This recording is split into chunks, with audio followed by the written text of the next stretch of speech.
Sky Express Show nyenda kutangirira iwe buzimazima yabasa kuba nitwe agamagingo kandi yabasa kwekomera Sky TV orinzire show yawe nyamurungi Sky Express ni manto bwira umwe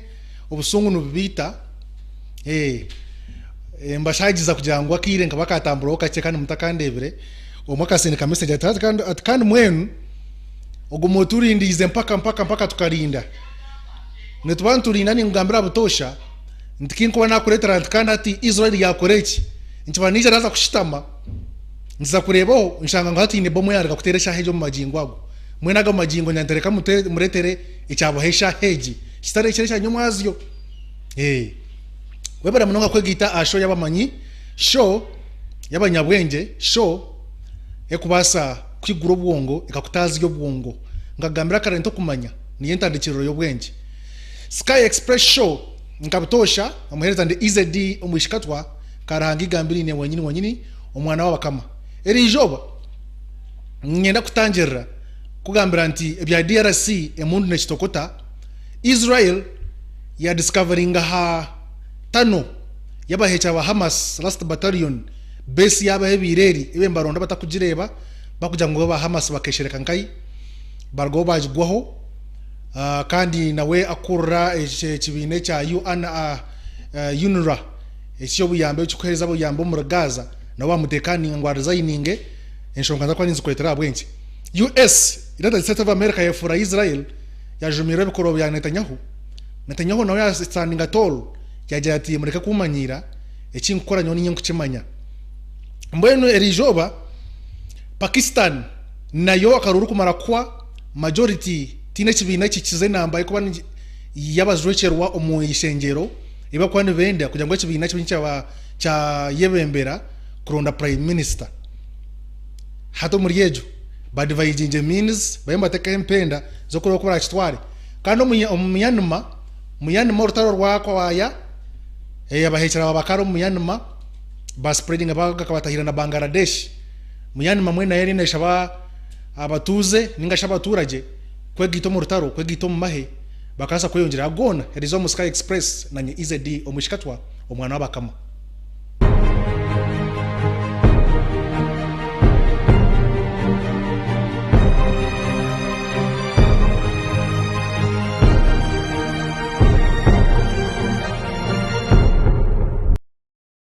Sky Express Show yenda kutangirira bizimazimi waliyo ningambisa man kugira ngo nkwereze bya man waba no gampora mporo yongoberire ncyanchi mayisango nago wareta nago kuyongoberera konka hinago kugariza mamani kandi hinago kweza omugaju go kushagika wama mu cyetaki ikihaji ubana mu cyetaki runyankwe na rorukija no rushoba ya denoro noro wabitu mwen Kongo iwabe natukura Sky Express Kongo wiki ya hwire M23 abahekera bayo bagita orutaroro kubasa kubana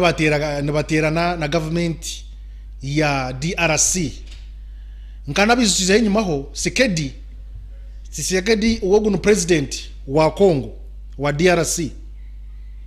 akaguruka yagira ngo aba Rwanda mutwana mutindisiriza DRC atkonkanyonye nambizusye kugira ngo Sekedi tuwe Joseph Kabila umuturano muzara by'amamisho kandi no muzanisa imo mutuire no muzanazanisa abandi atkonga Sekedi aine nkorensia aine government insya kandi hine ukora abaze kwa kwatagana mwenu aba M23 bakaritartameta muzabo na wagitana UN Security Council yaragira Kongo kubasa kukora ebibasha bera bahekera kugira ngo abahekera batuze babase kurugamo Kongo ishabekera kubinga mahe ga Uganda na gandi go kwataganiza kurindo businge babagarayo mwena UN nayo bikine muri reserve force inche munonga mwena kwa bari yawo urwakashato rwahwire abahecha ba M23 ngutwareba hake bagarame emundu zaseka emundu yasheka yatera ba mahega Kongo government wanza bagitahira yabanza ya retreatinga yayitebekanisa yarumba mu full force abahekera kubarebere Kongo yarazarazamu bajankare basonga bajango hati tuze kuhamba ekibuga ninga shitown iba kweta Sake nayo erihina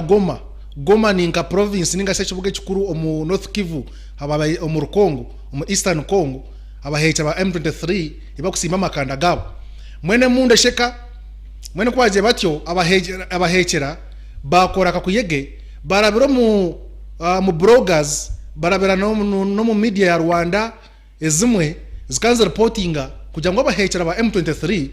bahambe kibuga cya Sake batera abasirikare ba government ya Kongo babagarrayo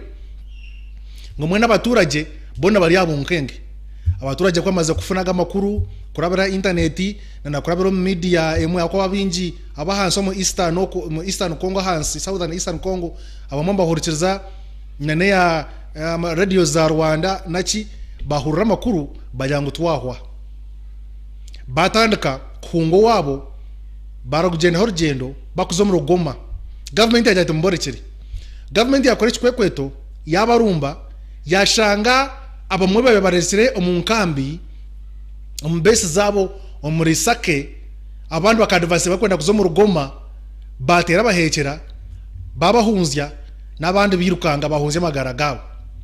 mwene ingambira Sake hatari yo mikono ya government kandi umuciro cyanyamwazyo Minister of Defense wa DRC umwami Gen PL Bemba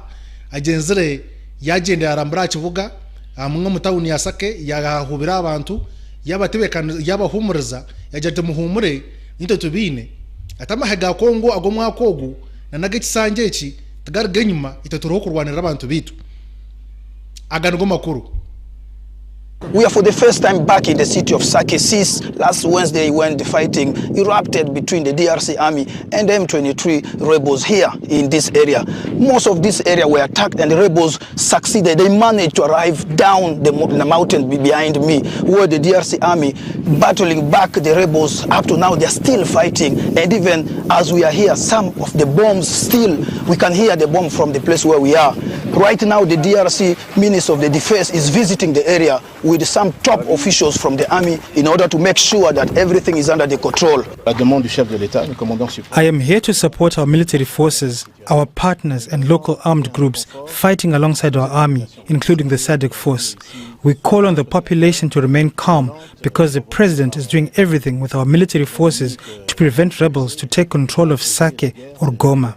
The government of the DRC is accusing the M23 to be backed by Rwanda, and they refuse all negotiation with the rebels, even though the cost is very high. The Minister of the Defense also took the opportunity to visit the hospital where 170 people are right now under the treatment at the hospital. All of them are the victims of the recent attack between the DRC and the rebels. The fighting is still going on around this city, and majority of the population still on the roads fearing to come back because they don't know how the situation may go in the coming days. The fighting is still going on. The army is reinforcing their capacity. Even today we have seen other soldiers coming from Kinshasa to join the front line. Ejenio DRC eizemu full swing yajeta kuna michezo nitwakuba rumba bona tubiyeho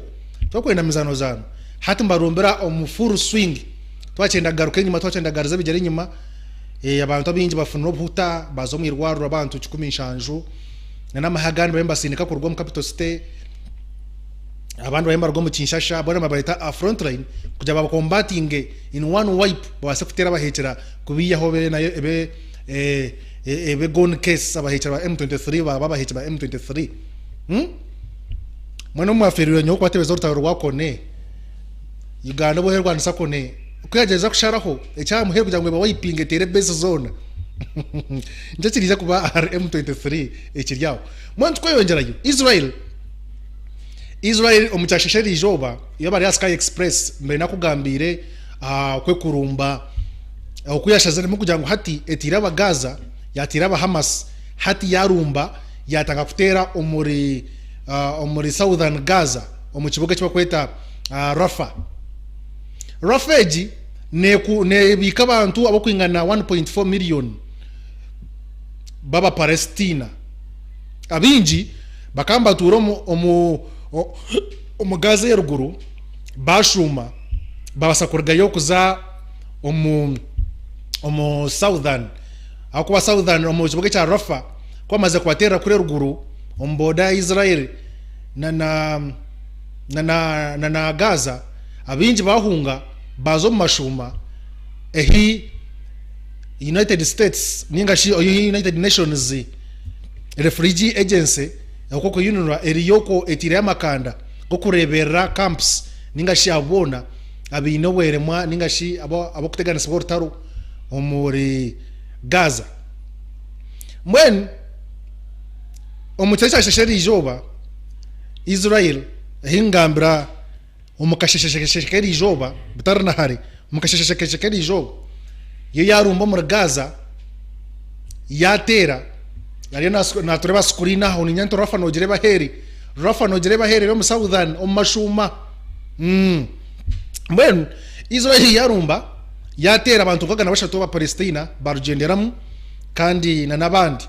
babasa kuba mbafuna obuhuta konka icyamani munonga Israel yechi ya congratulatinga yafuna abahambe babiri two captives yamara kubanunura yamara kubazahura abihayo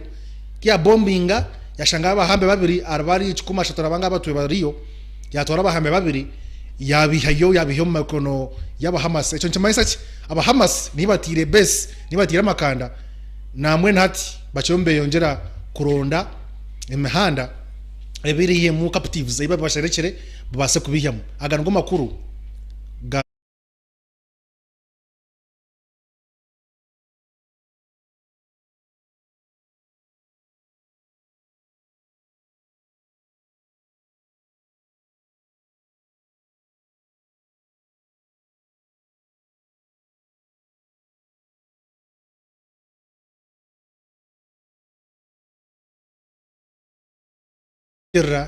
kandi nkabasa kuhamya abo makurago mwen bashiryo muri yebyo bamara kutera abo America eto inashajika Israel eruje atipana Israel mwarengesereza etkanda hati tukatubikiriza kutera abahekera omuri Gaza aba Hamas atkonka mwagenda kuza omuri Rafa atakivuga Rafa nikibika abantu binje ba Palestina abatine mushango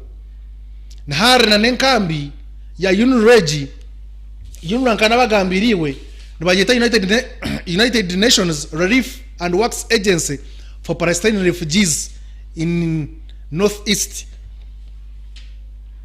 mwen hati base eri omuri Rafa omuri Gaza base ya yone kurebera ezono mu Lebanon ni Syria bichi camps ni nyingi nkana gambira UNRWA yebe natukuratira nico government aho gumana tukuratira burijo bato yine kosha abo bujya makuru ngamange repeating kandi gumano yizuka cyanya mwazyo mbwen akura HBNH echa UNRWA Commissioner General bamweta Philippe Lazzarini bakamuteka omukoti bamukunya bamugira ngo itatu ino hamwe bo kugira ngo abahekera nibeshereka ombakozi banyu ba UNRWA abo kwereza obuyambi nibetwaranka babihi bo buyambi kumbe nibakorra aba Hamas Philippe Lazzarini yayihakana aticyaka bahoga ombakozi bitu atunyira bakoze 13 abo koro muri Gaza abo atuyo muri Gaza yona hamwe tukosaba abantu 13 hato muri yabo bona tuyine details zabo tuyine mukakafu bo kugira ngo twakabaga bahekera Israel yayitero muranga yajya ngito obahame ntwakuboreta Philippe Lazzarini yirukanga yabinga abakozi 12 aho naho bwanyuma ya forces ningashama hanga gona gabenga teka mu obusente kubaherezo buyambi ukuyamba ezenkambi kupulinga out amahanga ya United Nations Germany Canada nezindi zikapulinga out zajanga kwa spendingire obuyambi bwitu bwa center butukubahereza mbase mwayisotinga abwenchine musayidinga nabahekera kuja mu mene muteganisa aba Israel mwana kisabe kiriyo cyane ihakana Israel yatunyoti nkfayo ntwakuronda mbenu America Israel kemaze kutaha mu Rafa yagmaneterane bombing ayo. President wa America Joe Biden arjya ati Israel mwarenzya mwahebya kandi mwakabya. Ebgambe bishatu. Mwarenzya mwahabya kandi mwakabya. Mwen hati ntwenda Israel muteke mahanda yo butarumba abantu ababurijo civilian rule. Mwana mwenda kwara ekikweto cyo no mu Rafa itantujya mu mutazayo kuyo mwana mwenda kuzayo imumurembwe mahanda yo mwakora ningashe numba yani mwaburumbamo tumwarumyana nango n'umuntu wabutosha nkanda jindi tutkwenda mu matira numbehera abantu ngunabahekera kube batarabahekera akwa muntu zengo bakozaba nabahekera kandi tuntushanga tubar bahekera mwita mwenda tukorrect Israel into America into enda libwire butaro bwahari kuja kwa twabarugamo mwagumeza amatwe kweto byanyu ogo ni Joe Biden of the response in Gaza, in the Gaza Strip, has been over the top. On Sunday, the Israeli Prime Minister appeared on 2 US networks to assure those watching that it has been worth it and that an assault on Rafah in southern Gaza would be next. Victory is within reach. We're going to do it. We're going to get the remaining Hamas terrorist battalions in Rafah, which is the last bastion, but we're going to do it, and in this I agree with the Americans, we're going to do it while providing safe passage for the civilian population so they can leave. Those plans are among the topics discussed in a call between Joe Biden and Netanyahu on Sunday. The White House saying that Biden reaffirmed his view that a military operation in Rafah should not proceed without a credible and executable plan for ensuring the safety and support for the more than 1 million people sheltering there. Netanyahu said that's exactly what the Israeli military is drawing up. We are working out a detailed plan to do so, and that's what we've done up to now. We're not cavalier about this. This is part of our war effort to get civilians out of harm's way. It's part of Hamas's effort to keep them in harm's way. But we've so far succeeded, and we're going to succeed again. Those who say that under no circumstances should we enter Rafah are basically saying, lose the war. Express show. Nyina kutangira iwe na tureba wena aho. Ogwo ni Benjamin Netanyahu, Prime Minister wa Israel. Arokujati atabona abo kugira ngo Israel under no any circumstance ngo muringeri yona umuringeri yona Israel tayine kutahira Rafah hatabantu bamba manyisa ngo mwen kare mbaba kigamba bakora bere nyuma konka space mwen umurwatu mbaba agira ngo Israel ntwendo rutaro rubareme tugambe ebyo abatuze abahambirwa abantu babo abatuira bahekera ba Hamas no mu Gaza abatuze bajya ngito twenda kusinkana cabinet ntwenda tushamena cabinet tujibuze kana na katano abantu bitu bahikankai aba Hamas abahekera bakaiza conditions zabo zo kuhanisa basibe itonka abantu ntwenda abantu bitu bagaruke mwani ma government mwana marango muremerwe kujya mu ikirize by'abahekera bagambire mu kuhanisana ito twatunga abantu bitu mureke tuzo mu karuru pata yanyu tugiyo turonda kibine kindi icyakubasa kutwara government kikikiriza iby'abahekera aba Hamas batiraho kuranga icyo twafana abantu bitu. Netanyahu atumwazana o Iran foreign minister wa Iran agenzera zo mu Lebanon yajangu narabaraba Israel ko bararumbe Rafah nbaba katimbira mwen baba ketimbira kandi nubakataha mwanya nkwe bajango katimbo ketahiri wakatimbo katahi mwen hati bamara katimba mbaketahira itonkiran turabura Israel yamara kurumba Rafah kwe bakiriyaho Egypt yargayo etinyaburamu njaki mwasa mwate yo mu Rafah abantu bona bebe ne barara ninga bashengire hati ne bakurgoho bayije kuniya umur Egypt ekimanya sango population ya Gaza aba Palestine ne bakwiza kubona kunjira umur Egypt kandi itwe tutwacenda namba ndijo yabo kuronda obutura ninga yempunji kurgo muri ba Palestine kata yajengo nitwe tutwire ntubanywanisiriza kureta kubanywanisiriza kugira ngo muyikirizane mwana mwa mutakwenda Israel mwamara kutera Rafa akaraturuge muri ito nkakata mwakutureba kubera ryawo Saudi Arabia nayo ni minywani ya Israel na America. Saudi Arabia jete banywani ya dentu ntukwata kimwe tutensa kimwe etukonka cyo kutera Rafa nito Saudi Arabia tukuchagira mwene Israel mukirijeho abo yimwe mugirangu base ziri omu Rafa konka bahecha baba Hamas ito ntumanya ngo bariyo mu Gaza yona konko mu Rafa harimo impungi zonka harimo camps zaba batine ho kutura kutura z'abantu mwene no mutugamba tuta Israel yajenkare mwehunamere Israel kaz ogunwe foreign minister wa Israel yarangira ati hine chamana shiturho echikwekwete shiturho ndo kubere ko kakafu evidence yo kugira ngo aba Hamas nibaturo mu Rafa kubageza kushanga mwana we bashanga aba Hamas obwire bwona babasherura batakubareba omur Gaza bakagenda hansi ya headquarters za UNRWA nekitongore cyo kuhereza obuyambi headquarters za Haizero hona bo batimbe ndacho munda batimba yemikutu ibe bembarabira ahansoku na tra screen no jireba ejo nendachi endache berningwa yo kurugo mu Gaza kwe ruguru ekasharo mu center empaka kajira no mambuka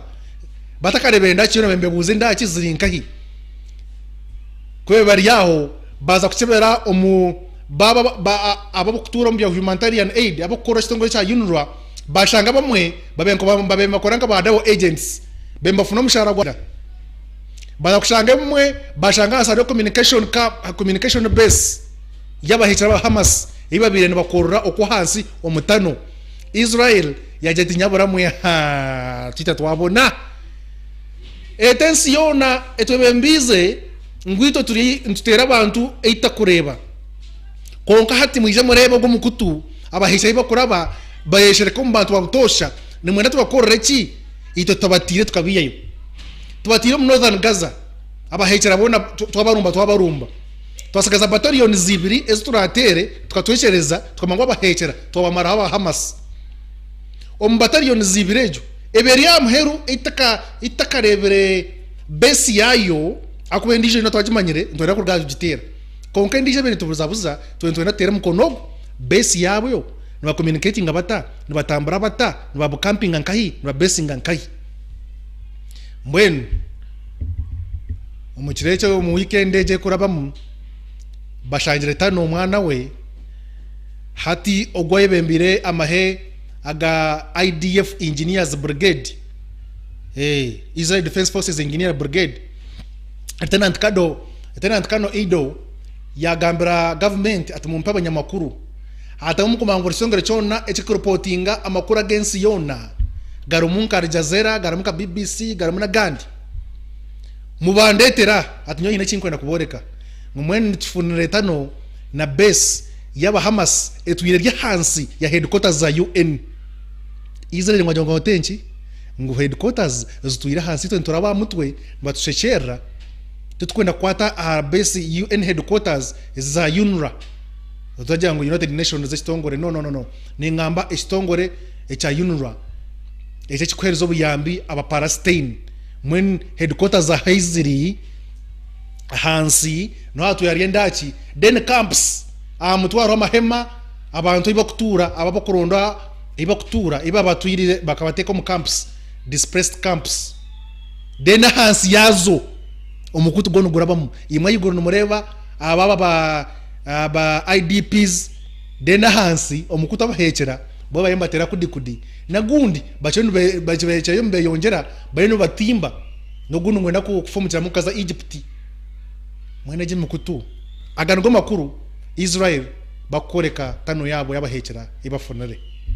conducted from here all the energy for the tunnels which you walk through them are powered from here. Look around, take pictures, you can see everything here. It's state-of-the-art electricity, so it can work 24/7.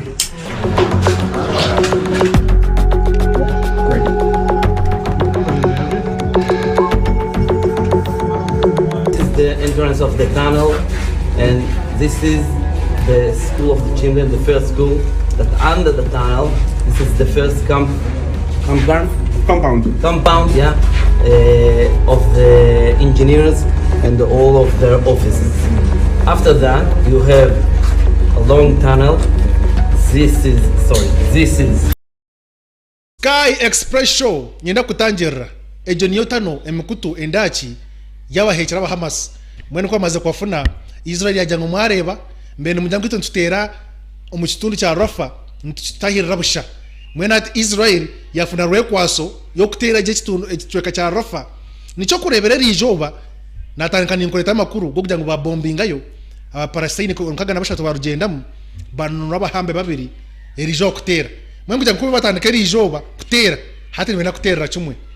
ago nago yo gumara Sky Express ntakwa tugakoretera mpaka nyena kwanjura ekitongole cya Global Anti-Corruption Initiative Limited. Global Anti-Corruption Initiative Limited ekine kitongole ekikurwanisa oburyake ningashi obushomankuzi n'ekitongole cy'abanyamateka ekikwera abo abine mishango yo kwatagana n'amataka bakunyaga amataka bakubuza buzitaka kandi bakwatagana na hamishango ya criminal cases na yewo jine iyo bihenze y'amateka yabahenda beragiro ejo naye mbagikoraho iwo ino mushango gwa guryo mukoti tokumokora gutwaze no bekwata mbakwatagana mishango yo kushanga ya domestic kushanga mishango yo muka omushinja tire mukazi w'orubare omukazi ya mutemoro sania bazo mukoti eje mishango abashija bingi ni muswara ninga mutina kugira ngo mwako mukoti abaramuzira bakira kuzasayidi ya mukazi konka ba Global Anti-Corruption Initiative Limited mba kujya bano bakwasaganya misango eje yitaka ningashi eje mishango etuyire mukoti mba kubuza mamba kongezayo be kwate babase kununura mbashango aha enyuma ya Vision Empire ugo muhanda Katete Road watora Vision Empire gwa Katete wa Vision Empire kwera yeti wano shuma mukono gwa buriyo hano niyo office yo kubanza naza kureba akapande side ya buriyo hansawo karo Independent Baptist Church wamara kutahamo mu ndomu bozo tunyenda ba Global Anti-Corruption Initiative Limited babase kwera wori hara utakwasa kuko murimba ro mu rembo bakwata kasimukabo no tumushanju 8 2 16 nkaga na mwenda ninga no tumushanju noti 2 3 anana mushanju nkaga ninga no tumushanju 3 atano na mwenda 9 noti 2 ako nukoko Pakistan enyuma yo kutera karuru kakabanza kakarabamu babe bafunire obutikirizana Sharif Nawaz nwayizire ayembire akaruru aka afuna babaka ba members of assembly ngaje ba prime minister batwa karuru kugira ngo bakutera karuru ufuka prime minister pana mbakutorana bwanyuma yo kugira ba members of assembly ninga ngakunuya abanyishengero ba MPs wa ekibine kifuna ba MPs binjo mu parliament nje kifuna prime minister nje kutora na prime minister mbwen kandi kuza korofai ngekibine cya kugira ngo cyatunga ba MPs binji sheme kwancu hakina abantu 10 ashatona bana mwene kubatira karuraka Sharif Nawaz wekibina cha PMNL cha Pakistan Muslim League Nawaz kizire chebembire kine abantu 55 itakabe cha PPP kija kine ntebe atano nina PTI eje ya Imran Khan ugo basivere ninga shibeta ba independence bija bari kera na mukaga ebine bindi na ba independence abandi bija bari abantu 100 mbwen government ya jangu ekibine cha PML yadoyebembire n'ababaka binji ninga shabanyishe njoro binji tichikukirizibwa kutwara entebeji mwentu waza gukora ki aho kubantu wenda abantu ekibina kibeki n'abantu 10 ashatuna bana kugira ngo tukutorane mwene Nawaz arire bigamba byagambira yerebero mu rurimi bwana campaign akajya ngutakwenda kwatagasana kibina cyona kuyona yenda PMNL ebeni yasinga karuru kandi kasinga mu rwatu habiremo irregularities umukwiba karuraka umukatera karuraka hazamo kwiba karuru no kusaidinga kora ki mwen kasha zeremu yakwata kibine cya PPP ekizire kine mugwa kabiri kina babaka atanu nabana yatensa nacho ngo bagito buyinza bakore ko wa region government bichirizana mwenu ekibine cya PPP nkibembero wo mushije bakwita Bilwal Buto nawe yajanga mwenu wansinjire kati joining forces tukore government hamwe tukore coalition government. Coalition government nchanchi manyisa ngo nebina ekikurenga kimwe kwegita bekabasa kwebembera government ejo kwe baryaho bagenda omwe aba PTI independent candidates yagenda nawe yegita kibineki mwe chanchi manyisa ngo abantu 55 yagita tanambana yafuna abantu 29 wagita ho gwarjireyo yafuna abantu 13 mwe nakibara abantu bana ati cyakozera yirukanga yaza mu kibina kindi echa MQM ayina batera tabiri kugira ngo bikirizane base kubongera abantu base kwebembera government age agargo makuru. Zardari and PPP President Asif Ali Zardari held a meeting with Pakistan Muslim League Nawaz President Shehbaz Sharif, and the two parties have agreed to form a coalition government. Joint statement issued by the two parties said that the PPP is all set to put forward PMLN's name during the party's Central Executive Committee meeting, which is to take place later today. Now, these discussions came after Shehbaz Sharif reached out to Bilawal Bhutto Zardari at his residence in Lahore.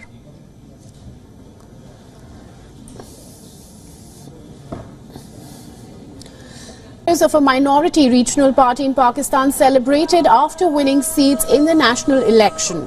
Around 200 members from the Mutahida Qawmi Movement party waved flags and cheered as their party leaders made speeches in the city of Karachi.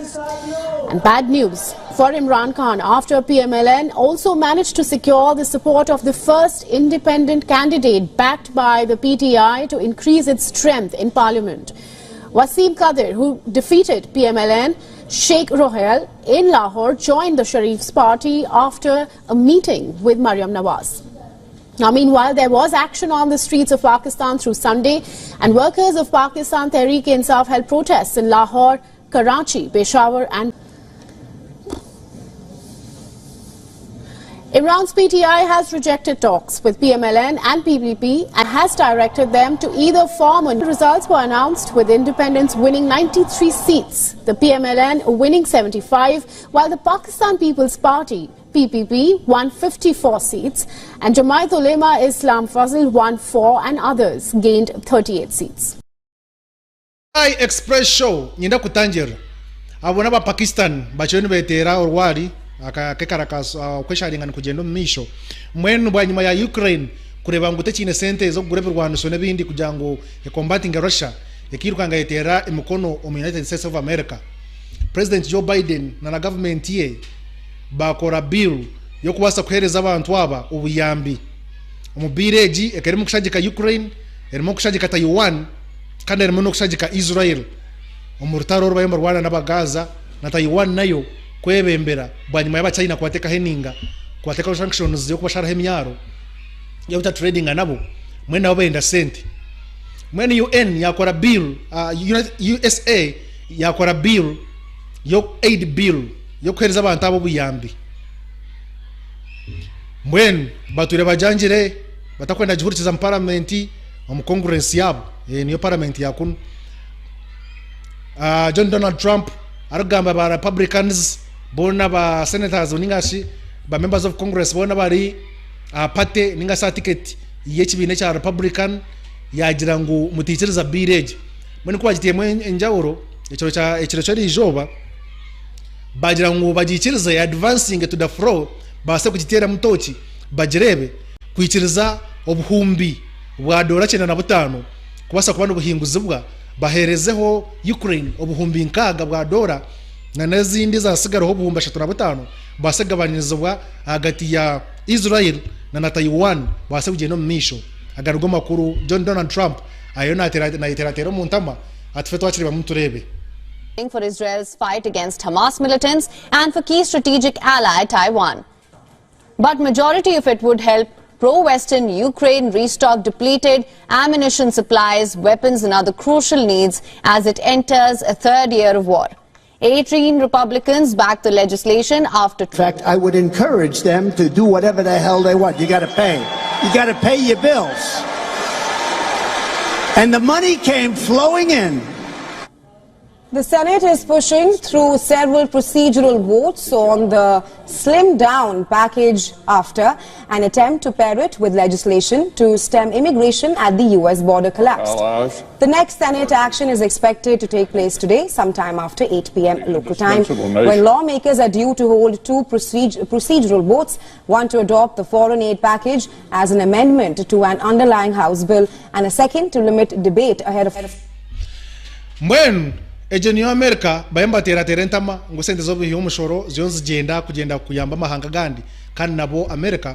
eriyo inenka 35 trillion what debt chachi yembiteganisa bamwe na yine financial issues zayo konkate kabirwaga sente negumana supporting amahanga gandi kwetera bwa mushija no manyawo wa mushija tobwetera tubabutera kuyobwetera oyine kushirezebyo ebikwetesa mushija mweno mihangarira Myanmar batwire binentaro zawo zo munda abahekera bakubarumba government ekutwarwa the military junta abantu ba Myanmar baturambe karakasa twakwenda military gumane bategeka harimo abahekera batuyemba gicyumbagiza nibagitera hingambra abahekera bahambire ame bases 500 za government kuyamatanga kurwana ame bases abahekera mamamba hamba ame bases 500 amahega government aginji bagatera abahekera bayomba advancing Myanmar kukureta hobo hechera ekijareta genocide ningashi ekita abantu cyo kwita abantu baba mwene kareta ethnic genocide yo kuwa ipinga out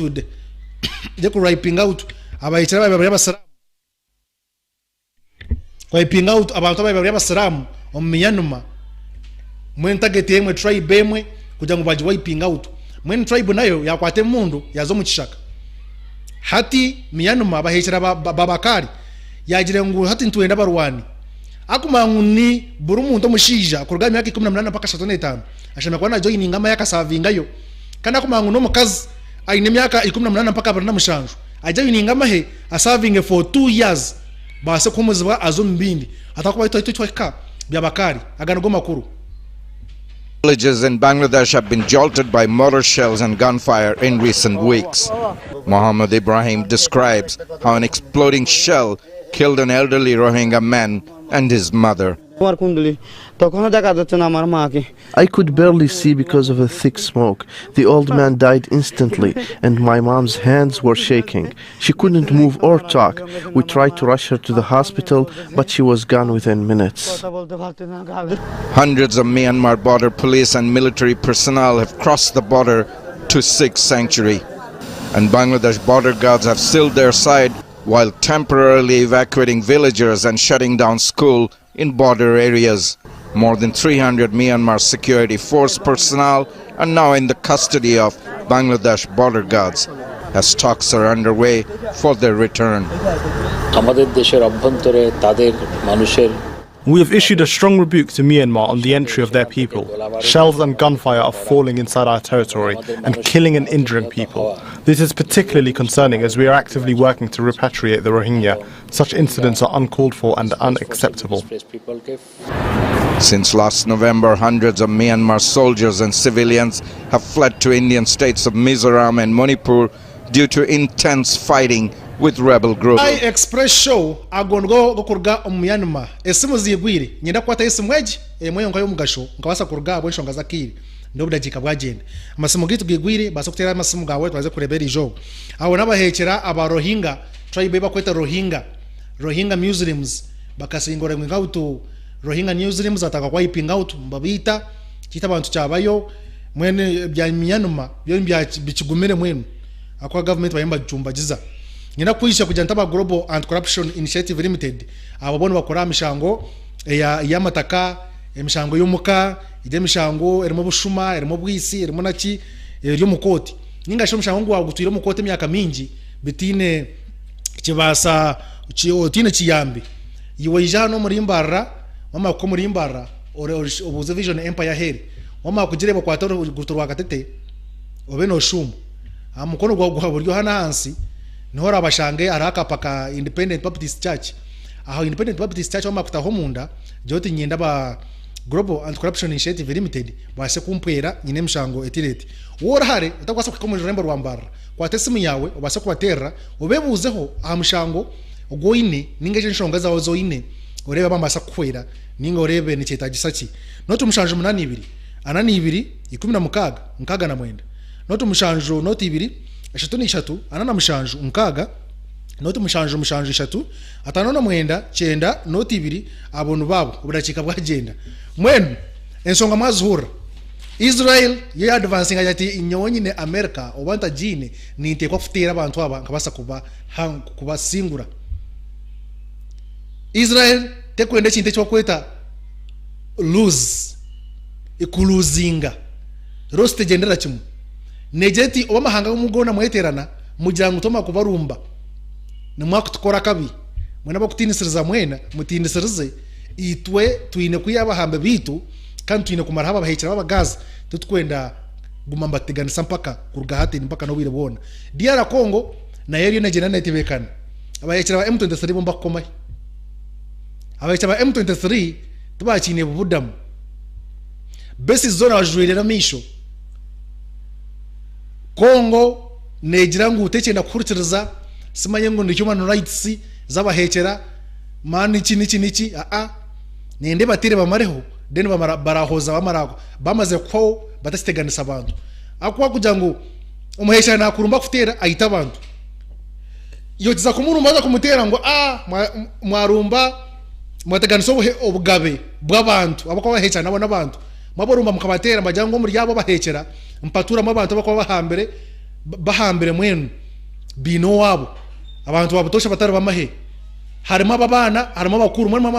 mwabarumba mukabatera muitira abana muitema n'abakazi abatine kibakumanya mwene obugabe bw'abantu mama aburinyira kandi mu cyaba cyita abantu hata government ni mwe nchokoro omuntu shamunani